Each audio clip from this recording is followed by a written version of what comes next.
Locating square roots and cube roots in a number line. Let us first recall the rational number. A rational number is any number that can be written as a simple fractions p over q, where p and q are integers and q is not 0.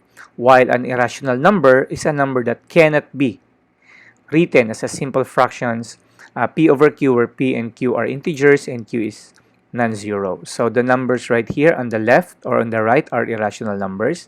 The numbers on the left are rational numbers. Now, let us recall the square roots. We know that the square root of 9 is 3 because 3 times 3 is 9. Square root of 25 is 5 because 5 times 5 is 25.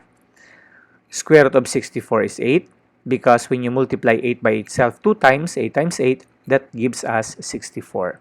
Similarly, when it comes to cube roots, the cube root of 8 is 2. Why? Because when you multiply 2 by itself 3 times, 2 times 2 times 2, it gives 8. The cube root of 64 is 4 because 4 times 4 times 4 is 64. And the cube root of 125 is 5 because 5 times 5 times 5 is 125. Now, if we're going to locate the square roots in a set of accounting numbers from 1 to 100, these are the perfect squares. 1 because square root of 1 is 1. 4 because square root of 4 is 2. Square root of 9 is 3. Square root of 16 is 4. Square root of 25 is 5. Square root of 36 is 6. Square root of 49 is 7. Square root of 64 is 8. Square root of 81 is 9. Square root of 100 is 10. So there are only 10 perfect squares in a set of counting numbers from 1 to 10. So these numbers that are encircled are perfect squares and they are rational numbers. And they can be located exactly in a number line. However, those numbers that are not encircled, so if you're going to find their square roots, they are non-perfect squares. And they are considered as irrational numbers. Now, they can be located in a number line, but we cannot find them exactly. We can only estimate their location in a number line. Similarly, in the perfect cubes, so 1 is considered as a perfect cube because the cube root of 1 is 1. 1 times 1 times 1 is 1. The cube root of 8 is 2. The cube root of 27 is 3.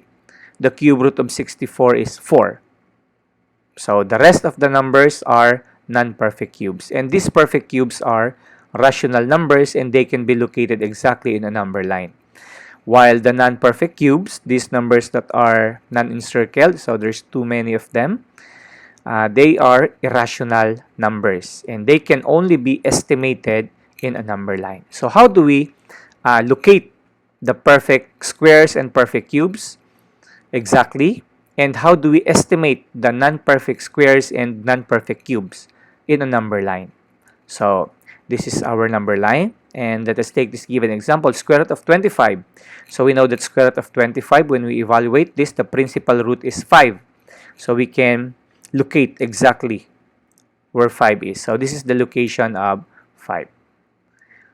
Square root of 1 over 16. Since 1 over 16 is a perfect square, because square root of 1 is 1, square root of 16 is 4, so we can still get a rational number because it is a perfect square. So 1/4 can easily be located in our number line. So if this is 1/2, so half of 1/2 is 1/4. So this is the location of square root of 1 over 16. While square root of 5, we know that square root of 5 is not a perfect square, wherein this number is located between square root of 4 and square root of 5. So it means that is somewhere between 2 and 3. So focusing on 2 and 3, so we know that square root of 2 is, square root of 4 is 2 and 3 is square root of 9. Now if we're going to write the interval between square root of 4 to square root of 9, so square root of 5, square root of 6, square root of 7, square root of 8, and from here visually we can easily find or estimate the location of square root of 5. So that is somewhere here near or closer to 2. So that is located somewhere here. In fact, if we're going to evaluate square root of 5, we can get its estimate value of 2.24. Notice that it doesn't have exact value. It only gives estimate because the value of square root of 5 is an irrational numbers. So this number keeps on going forever without repeating the digits. So that's why we cannot find it exactly in a number line. We can only estimate it. How about cube root of 27? We know that cube root of 27 gives an exact value of 3. So it means we can easily locate it in our number line. And here's the location because 3 is a rational number. Lastly, the cube root of 7.